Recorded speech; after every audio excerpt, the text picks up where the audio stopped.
Let's take a look at the latest release of EXA, the Infinite Instrument. This release allows you to put items into groups so that you can move them around together. A group can have any combination of ringers, loops, and sections, but first we have to select the things that we want to include in the group. You'll probably want to use a multi-select for this, so you grab in the air and then touch all the things that you want to include in your group. Once you have your selection ready, go to the Groups menu and choose the Create button. This menu gives us options to include or exclude certain item types when we create the group. In this case, we'll include everything, and also note that we can't group individual loops that are inside of a section. You should just group the section itself. So we'll create this group. You see it flashes for a moment. And once this is grouped, you can grab it anywhere inside of the group and move it around wherever you want to go. Once you have a group, it will always show the corners of its boundary. Even when it's deselected, they're visible as a dark gray color. So when this is selected, they turn white, and we can still move around items that are inside the group, and the boundary will do its best to grow and shrink and sometimes rotate to fit everything that's inside the group. The ringers in EXA's default layout are now split into 4 different groups, but by default, you won't be able to grab and move those around. To enable that, we can go to the Groups menu, Options, and uncheck Lock Group Position. At that point, we can move this around, and we can still grab individual ringers or items and move them around, and they'll still be part of the group.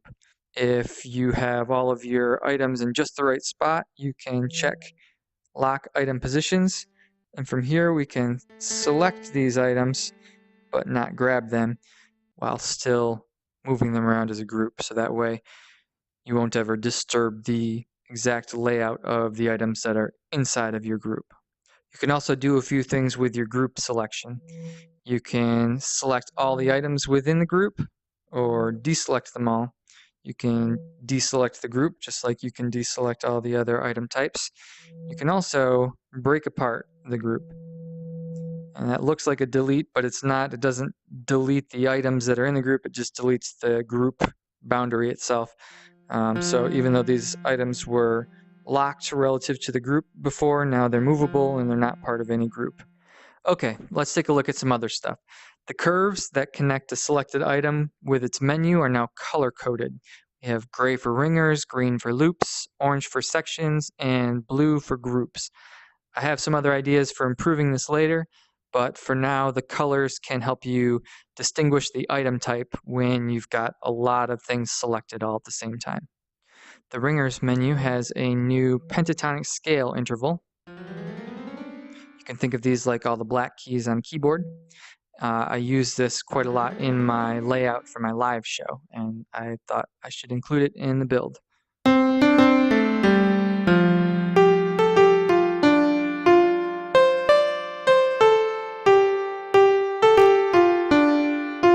And you can also play Moana.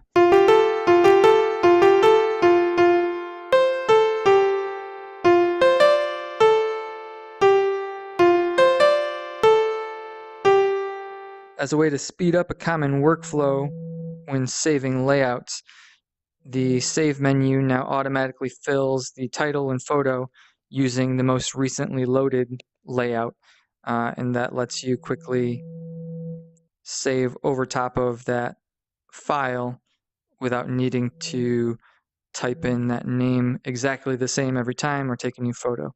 The backspace button on this keyboard now automatically fires if you stay hovered on it. And there's also a clear button that will erase everything that was entered.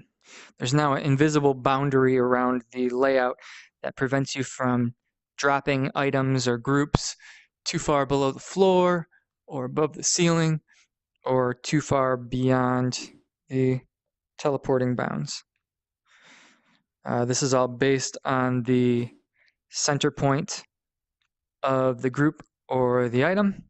And it should also help in scenarios where your VR tracking gets lost for a moment while you're holding on to something. When that happens, sometimes you can end up grabbing and releasing something really far away. This makes sure that everything stays within the bounds of the layout. This build also has some minor improvements to the hit to sound latency. That's the time between you see the hit and you hear the audio for it.